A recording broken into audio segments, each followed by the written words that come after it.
The Grand Council chambers stretched across 3 kilometers of polished stone and floating platforms. Light came from everywhere and nowhere. Hundreds of alien species sat in their assigned seats, arranged in circles that rose higher and higher toward a ceiling lost in artificial clouds. At the very top sat High Arbiter Veleth, his gray skin reflecting the soft glow of status lights that surrounded his massive chair. At the bottom, on a platform deliberately built lower than everything else, stood Ambassador Taejun. He had stood on this platform many times before. 8 times, to be exact. 8 times he had come to ask for the same thing. 8 times he had been told no. Today would be the 9th. Taejun was not a young man anymore. His hair had turned gray at the temples. Lines marked his face, carved there by 30 years of service to humanity. He remembered when Earth had first made contact with the galaxy. He had been a junior diplomat then, full of hope and wonder. The universe was vast and full of life, and humanity was finally going to be part of something bigger. That hope had died slowly, year by year, insult by insult. The Galactic Council had rules for new species. Humanity was classified as provisional, which meant they had almost no rights. They could not mine their own asteroid belt without paying heavy taxes to the Council. They could not build warships beyond a certain size. They could not travel to most parts of the galaxy. They were treated like children at best, like insects at worst. For 30 years, humanity had followed every rule. They had paid every tax. They had smiled through every insult. And every few years, Taejun came to this chamber to ask for full membership. The answer was always no. High Arbiter Veleth raised one of his 4 hands for silence. The chamber went quiet. Thousands of alien eyes turned to watch. Most of them looked bored. A few looked amused. None of them looked worried. The Council has reviewed humanity's application for full membership, Veleth announced. His voice was deep and slow, like stones grinding together. After careful consideration of all factors, the application is denied. Taejun did not react. He had expected this. Furthermore, Veleth continued, the Council has received concerns about humanity's recent military activities, the construction of new vessels, the expansion of training programs. These activities are troubling. Now Taejun felt something cold move through his chest. This was new. Delegate Kryn rose from his seat. He was Torvani, a species known for their cruelty and their love of power. His scales were dark green, his eyes yellow and hungry. He had hated humanity since the first day they arrived in the galaxy. I propose new sanctions, Kryn said, his voice smooth like oil. For the safety of all species, humanity should surrender 40% of their fleet to Council control. Their shipyards should be inspected monthly. Their borders should be patrolled by Torvani peacekeepers. The chamber rumbled with voices. Some species protested weakly. Most said nothing. A few openly supported Kryn. Taejun stood very still. Behind him, through a holographic link, Admiral Yuna and Dr. Sohee watched from Earth Command. He could feel their anger through the connection. Yuna's hands were probably curled into fists right now. High Arbiter Veleth nodded slowly. An interesting proposal. The Council will vote on this matter in 10 days. Does the human representative wish to speak? Taejun looked up. He looked at Veleth, sitting so high above him. He looked at Kryn, who was smiling the way a predator smiles at wounded prey. He looked at all the other species, most of whom would not meet his eyes. 30 years. 30 years of trying to belong. 30 years of being told they were not good enough, not old enough, not worthy enough. 30 years of watching his people struggle and sacrifice while the galaxy laughed at them. Something changed inside Taejun. It was not anger. Anger was hot and fast. This was cold and slow. It was the feeling of a door closing forever. Yes, he said. His voice was calm. I wish to speak. He took a breath. The chamber waited. 30 years ago, humanity came to this council with open hands and open hearts. We asked only to join the galactic community. We were told we must prove ourselves.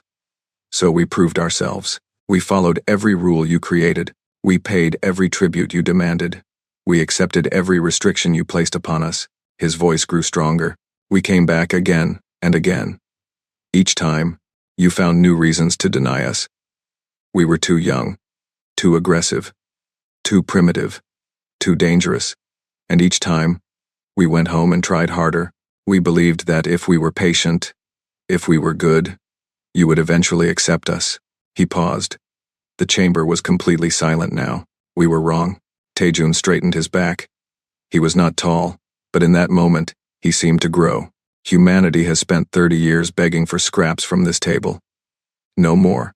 We have spent 30 years accepting insults and humiliation. No more.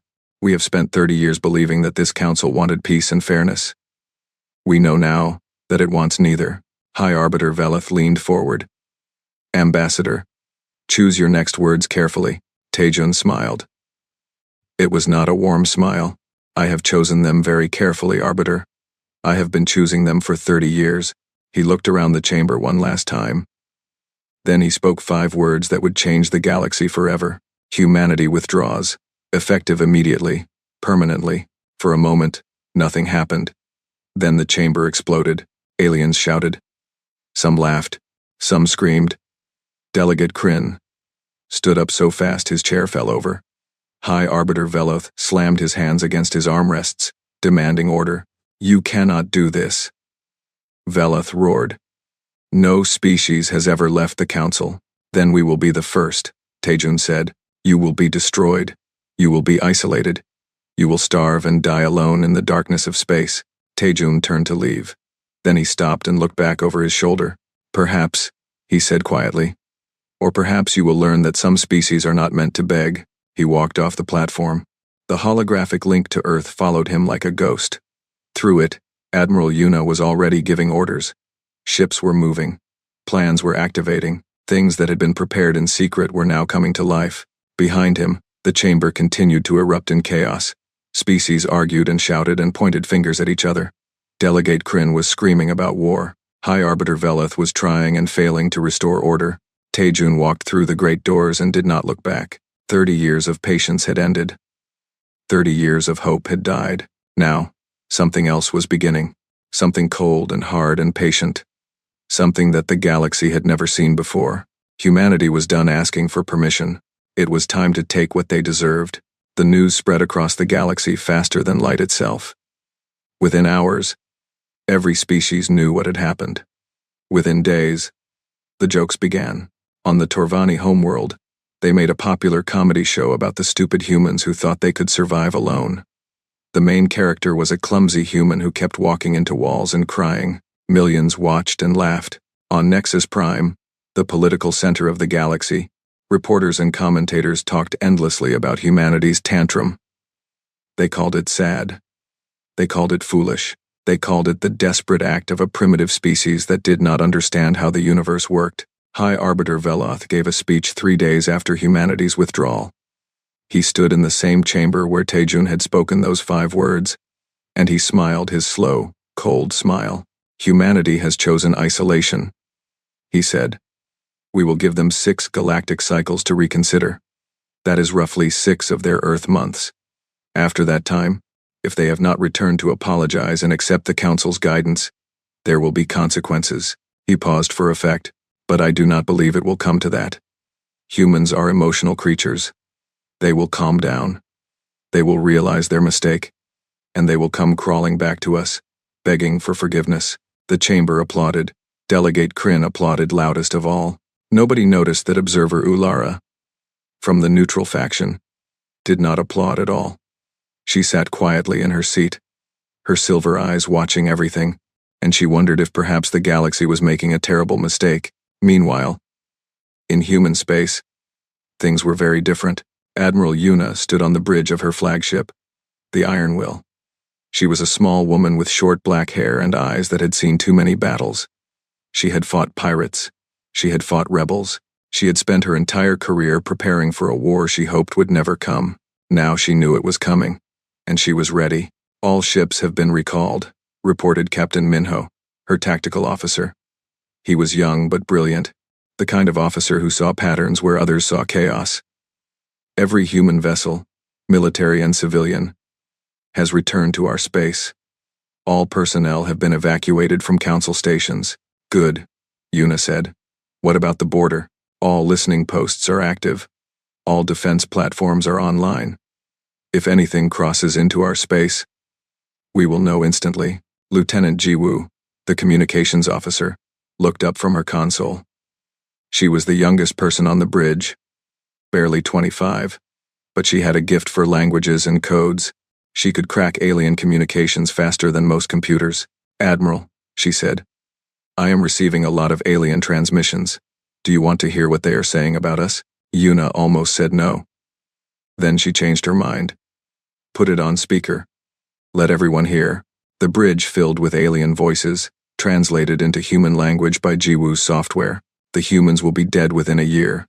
They cannot survive without council trade. Pathetic creatures. They should have known their place. I heard their ambassador cried when he left. Can you imagine? Crying like a child. Kryn says we should invade now, while they are weak. Take their planets, take their resources, teach them a lesson they will never forget." Yuna let the voices play for a full minute. She watched her crew listen. She saw their faces harden. She saw fear become anger, and anger become something stronger. "Turn it off," she finally said. Silence fell over the bridge. "Remember those words," Yuna told her crew. "Remember how they laugh at us. Remember how they call us weak and stupid and primitive. And when the time comes, remember that we gave them every chance to treat us with respect." She turned back to the main screen, which showed the stars of human space. "We are not going to crawl back. We are not going to beg. We are going to show them what humanity can do when we stop asking for permission."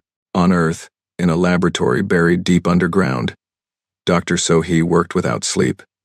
She was a small woman with glasses and messy hair, the kind of scientist who forgot to eat when she was focused on a problem. She had been the one who cracked faster than light travel for humanity.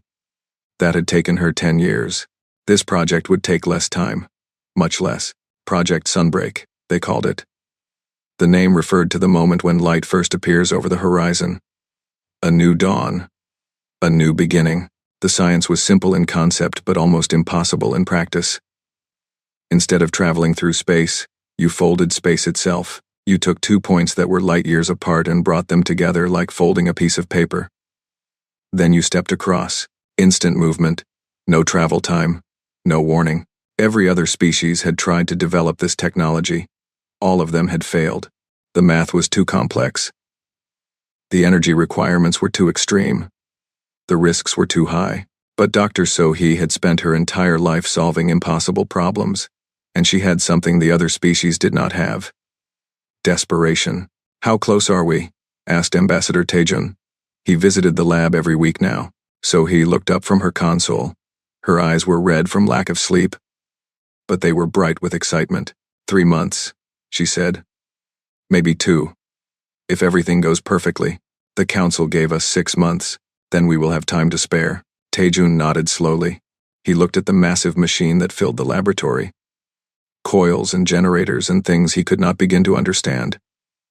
It hummed with power. Even now. "What will it feel like?" he asked. "When we use it?" So-hee smiled. "Like waking up from a long sleep. Like finally opening your eyes." Taejun thought about the council chambers. He thought about all the times he had stood on that lowered platform, looking up at species who thought humans were nothing. He thought about the jokes they were telling right now, the laughter that echoed across the galaxy. "Good," he said. "I want them to wake up too." The months passed. The galaxy continued to laugh. Torvani comedians made more jokes. Council commentators made more predictions about humanity's collapse. Delegate Kryn continued to push for invasion, growing more impatient with each passing day. And in the darkness of human space, behind a wall of silence, something was being built, something that would change everything. The galaxy thought humanity was hiding in fear. They thought the silence meant weakness. They thought the closed borders meant surrender. They were wrong. The silence was not fear. It was focus. The closed borders were not weakness. They were preparation.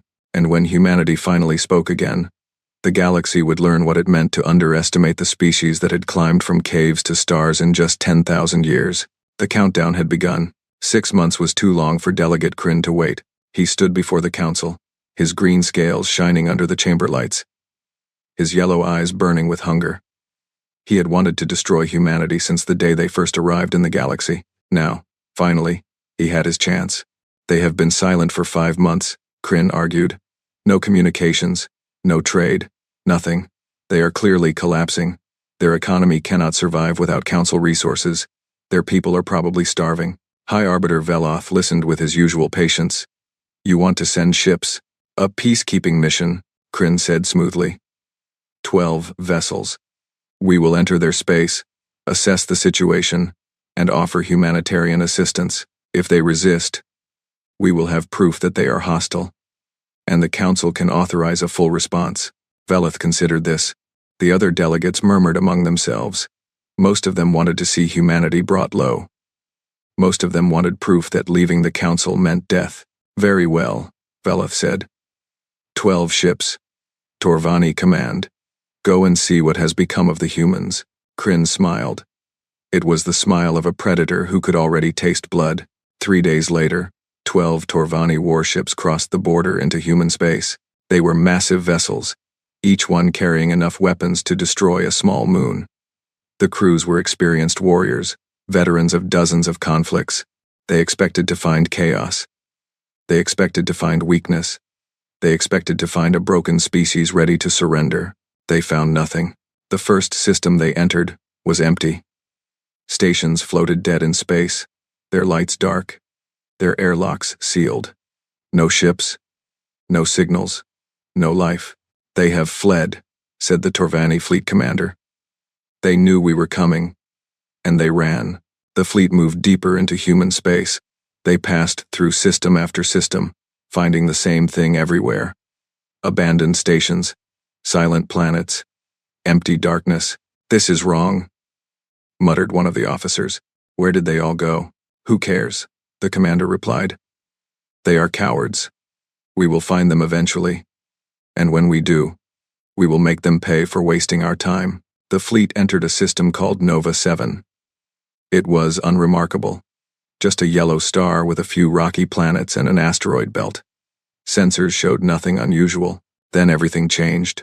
Space itself seemed to twist.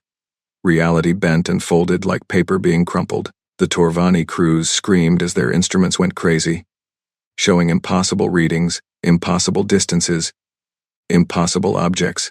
When the distortion cleared, the Torvani fleet was surrounded. Human ships appeared from nowhere. Not from faster-than-light jumps, which always left energy signatures. Not from hidden positions, which sensors would have detected. They simply appeared, as if they had stepped through a door from somewhere else. There were hundreds of them, small fighters, medium cruisers, and behind them all, like a mountain of steel, the flagship, Ironwill. Admiral Yuna's face appeared on every Torvani screen. This is Admiral Yuna of the United Earth Fleet, she said. Her voice was calm and cold. You have entered human space without permission. Your weapons are locked.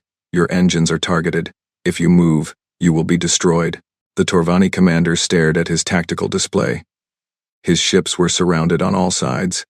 Human weapons were aimed at every critical system. They had not even had time to raise shields. This is impossible, he whispered. How did you do this? Yuna did not answer his question. You have 30 seconds to surrender. If you do not, we will open fire. We will not ask again. The commander thought about fighting. He thought about honor and glory and what Delegate Kryn would say. Then he looked at the human ships, packed so tightly around his fleet that there was no escape, and he realized something terrible. The humans were not afraid. They had known the Torvani were coming. They had let them come. They had waited until the fleet was deep in human space, far from any help. And then they had sprung the trap. We surrender, the commander said. The words tasted like poison. The capture took less than 20 minutes. Human soldiers boarded each Torvani ship. They were efficient and professional, taking weapons, securing prisoners, locking down systems. No one was killed. No one was tortured. The Torvani crews were treated with respect, given food and medical care, and placed in comfortable holding cells. This somehow made it worse. The Torvani had expected savagery. They had prepared themselves for violence and cruelty. Instead, they got calm efficiency. The humans did not hate them. The humans simply did not care about them at all. Captain Minho supervised the operation from the Ironwill's bridge. He watched the data streams, tracked every boarding team, coordinated every movement with perfect precision. All ships secured, he reported to Admiral Yuna. No casualties on either side. Excellent, Yuna said. She turned to Lieutenant Jiwoo. Prepare the broadcast. Ready, Admiral. Send it. Every channel, every frequency, every corner of the galaxy. Jiwoo pressed a button, and Admiral Yuna's face appeared on screens across the known universe, on Nexus Prime, on the Torvani homeworld, on hundreds of alien planets and stations and ships. Attention, Yuna said. This message is for the Galactic Council and all species under its authority. She paused, letting the moment stretch. 5 months ago, humanity withdrew from the Council. We asked to be left alone. We asked for peace. Instead, you sent warships into our territory. 12 Torvani vessels crossed our border with weapons armed and shields raised. They came to conquer. They came to kill.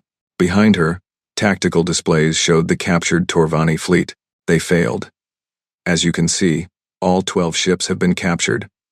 Their crews are unharmed. They will be returned to Torvani space after a suitable period of time. Her eyes hardened. We asked for peace. You gave us contempt. We asked for respect. You gave us chains. We no longer ask. She leaned forward. This is humanity's only warning. The next fleet that enters our space will not be captured. It will be erased. Not one ship will survive. Not one crew member will return home. You will send your warriors into the darkness, and the darkness will swallow them forever. She straightened. We are not the weak, primitive species you laughed at. We are not the frightened children you mocked. We are humanity, and we are done playing by your rules. The transmission ended. Across the galaxy, millions of aliens stared at their screens in stunned silence. The jokes died in their throats. The laughter faded from their faces. For the first time, they were afraid. Dr. Sohee stood beside Admiral Yuna on the bridge, watching the tactical displays that showed the captured fleet. It worked, she said quietly. The spacefold technology worked perfectly. Yes, Yuna agreed. It did. What happens now? Yuna looked out at the stars. Somewhere out there, the Council was panicking. Somewhere out there, Delegate Kryn was screaming for revenge. Somewhere out there, the entire galaxy was waking up to a new reality. Now, she said, we wait. And we see if they are smart enough to learn from this lesson. She did not think they were, but she hoped she was wrong. The council chambers had never known such chaos. Delegate Kryn was screaming. His green scales had turned almost black with rage, and his yellow eyes bulged from his skull. He paced back and forth across his platform, pointing at other delegates, demanding answers, demanding action, demanding blood. We must attack immediately, he roared. We must gather every fleet in the galaxy and crush them. They have humiliated the Torvani. They have humiliated the Council. This cannot stand. Other delegates shouted back at him. Some agreed. Some blamed him for sending the fleet in the first place. Some demanded to know how humanity had developed such impossible technology. High Arbiter Veleth sat in his elevated chair, watching the chaos below. For the first time in his long life, he did not know what to do. His 4 hands gripped his armrests so tightly that the stone was beginning to crack. How did they do it? Asked one of the smaller species delegates. Her voice was high and frightened. Ships cannot appear from nowhere. It violates physics. It violates everything we know about space travel. Perhaps we did not know as much as we thought, Observer Ulara said quietly. She was one of the few delegates who had remained calm. Her silver eyes watched everything, recording everything, understanding everything. Kryn spun toward her. What are you suggesting? That these primitive humans have somehow surpassed us? That is absurd. Is it? Ulara replied. 12 of your warships were surrounded in seconds. Not one managed to fire a shot. Not one managed to escape. If that is primitive, I wonder what you would call advanced. Kryn's scales turned even darker. You defend them? You take their side? I take no sides. I simply observe facts. And the facts are clear. We underestimated humanity, and now we must deal with the consequences. The chamber erupted again. Species that had been silent for centuries suddenly found their voices. Many of them were small species, weak species, species that had been bullied by the Council for generations. They looked at what humanity had done, and they began to wonder if humans could stand against the Council. Could they? Veleth finally raised his hands for silence. It took longer than usual for the chamber to obey. When it did, his voice was heavy with barely controlled anger. "We must not panic," he said. "Yes, humanity has surprised us. Yes, their technology is more advanced than we expected. But they are still one species against an entire galaxy. They cannot fight everyone. Then let us test that theory." Kryn snarled. "Let us send a real fleet. Not 12 ships. 1,200. 12,000. Let us see how their tricks work against true force. And if they can appear anywhere instantly," Ulara asked. "How will you protect your own homeworld while your fleet is away? How will you protect your stations, your trade routes, your colonies? Can you be everywhere at once?" Kryn had no answer. His mouth opened and closed, but no words came out. "That is the problem." Ulara continued.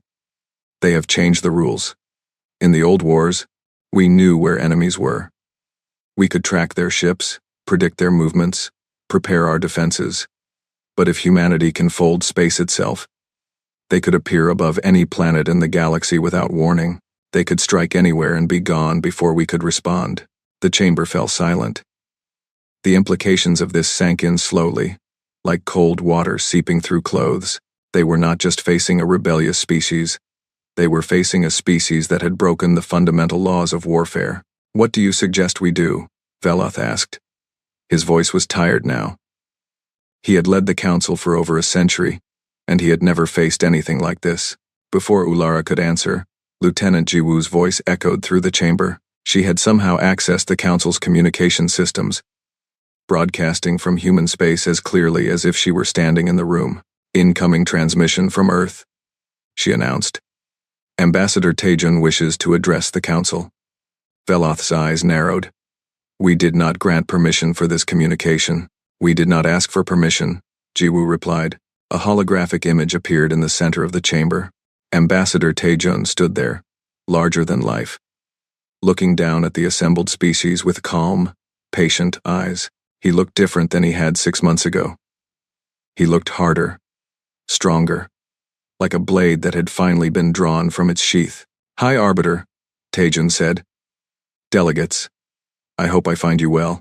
"You dare to contact us after what you have done," Kryn shouted. "You have committed acts of war." "We defended our territory from invasion," Taejun replied. "Your ships entered our space with weapons armed. We had every right to destroy them. Instead, we showed mercy. We captured them without harm. We are treating their crews with dignity and respect." "Mercy?" Kryn's voice cracked with rage. "You call this mercy?" "Yes.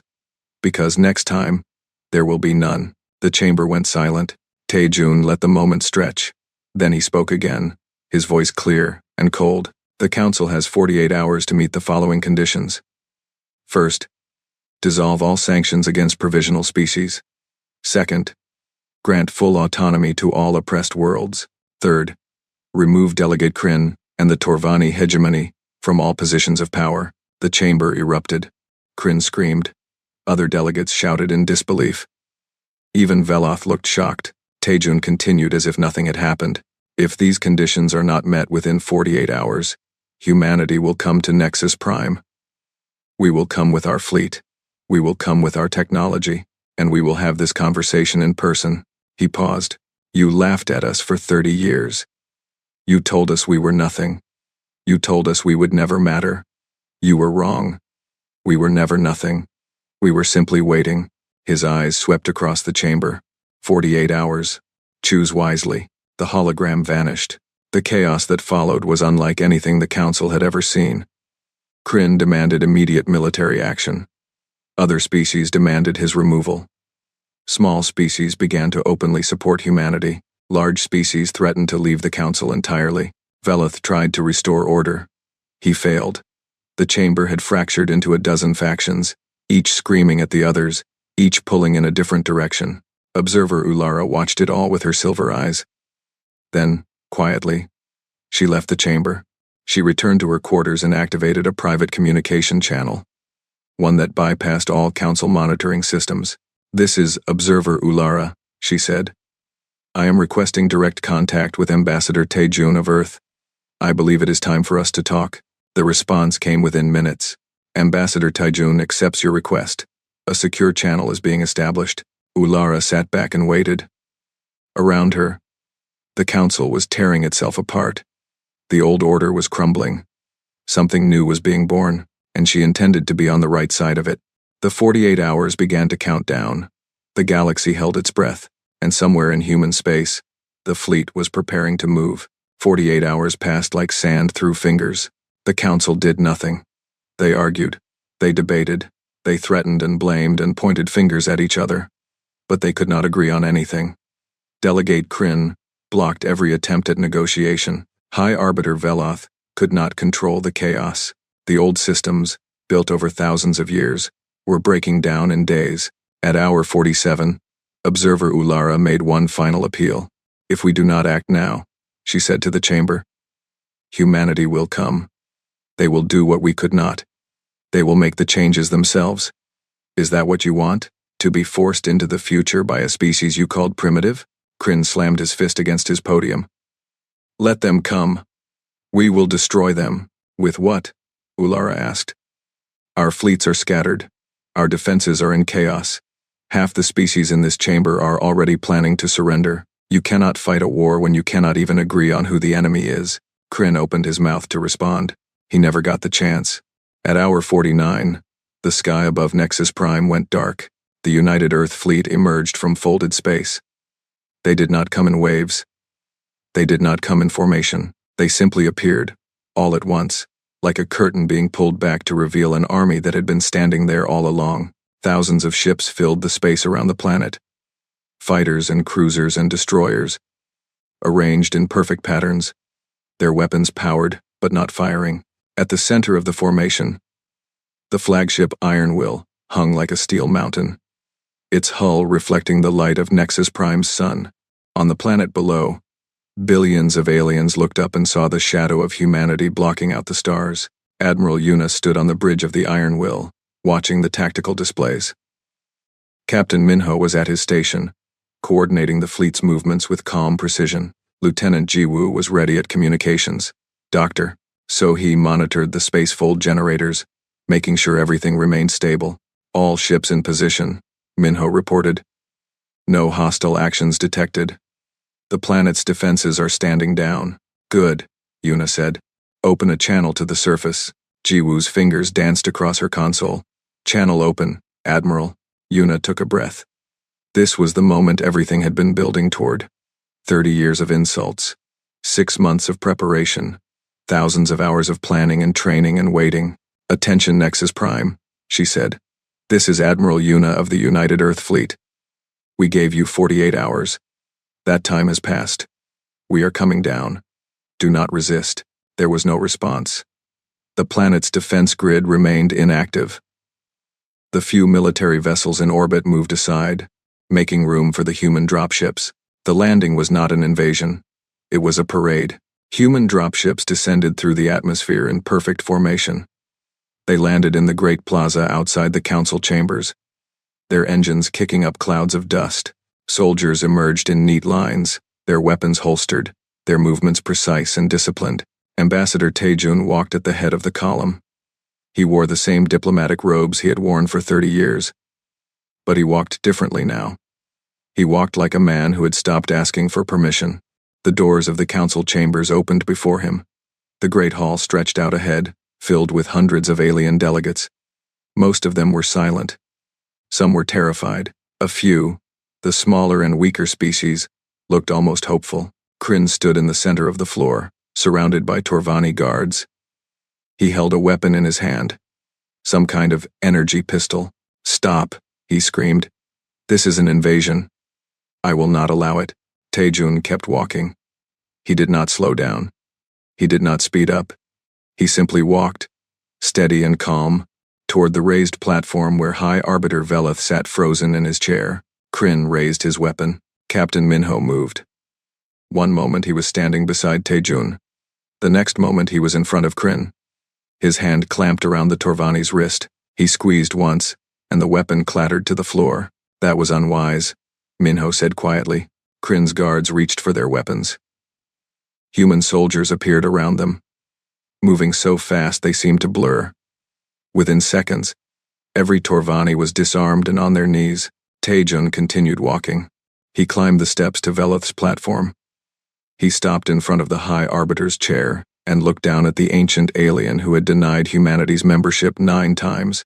"Please stand," Taejun said. Veloth stared at him. His 4 hands trembled. His gray skin had turned pale. He looked old. Older than Taejun had ever seen him look. "I cannot," Veloth whispered. "I have sat in this chair for 100 years. I do not know how to be anything else." Taejun's expression softened, just slightly. "Then you will learn." He reached out his hand. After a long moment, Veloth took it. The ambassador helped the High Arbiter to his feet and guided him down from the platform. Taejun turned to face the chamber. Hundreds of alien eyes watched him. The silence was so deep it felt solid. "I did not come here to conquer," he said, his voice carried to every corner of the great hall. "I did not come here to rule. I came here to end a system that was built on cruelty and oppression." He paused, letting the words sink in. "For thousands of years, this council has decided which species matter and which do not. It has crushed the weak. It has punished the different. It has built walls between peoples and called it order. That ends today." He gestured to Observer Ulara, who had been standing quietly near the back of the chamber. "A new order will rise. The Galactic Accord, built not on power but on partnership. Every species will have a voice. Every world will have autonomy. Those who want peace will find it. Those who want war." He looked directly at Kryn, still kneeling on the floor with his guards. "Will face humanity." Ulara stepped forward. "I have agreed to serve as the first elected leader of the Accord, not because humanity asked me to, but because I believe in what they are building. I have watched this council for centuries. I have seen its failures. I believe we can do better." The chamber remained silent. Then, slowly, delegates began to stand. First one, then another, then dozens, the smaller species, the weaker species, the ones who had been stepped on for generations. They rose to their feet and looked at Taejun with something like hope. The vote to dissolve the old council passed with overwhelming support. 1 year later, the galaxy had changed. The Galactic Accord held its first anniversary celebration on Nexus Prime. Species that had never spoken to each other now traded freely. Worlds that had been oppressed now governed themselves. The Torvani hegemony had collapsed entirely, its leaders imprisoned, its military disbanded. Observer Ulara led the Accord with wisdom and fairness. She credited humanity for making it possible. But the humans always refused special treatment. They wanted partners, not subjects. Dr. So-hee continued her research. She was working on even more advanced technologies now, things that made space folding look simple. Admiral Yuna had retired to Earth, where she taught at a military academy and wrote books about strategy. Captain Minho commanded his own ship, patrolling the borders of a freer galaxy. Lieutenant Jiwoo had become the Accord's chief communications officer, building bridges between species who had never learned to talk to each other. And Ambassador Taejun? He returned to diplomacy. Because humanity had never wanted war. They had wanted fairness. They had wanted respect. They had wanted to be treated like equals. Now they were. But the galaxy remembered. They remembered how humanity had been laughed at, dismissed, mocked. They remembered how humanity had risen anyway. They remembered the shadow of the fleet blocking out the stars above Nexus Prime. And they remembered the lesson. Some species are not meant to beg. Humanity preferred peace. They were just very good at war. And that made all the difference.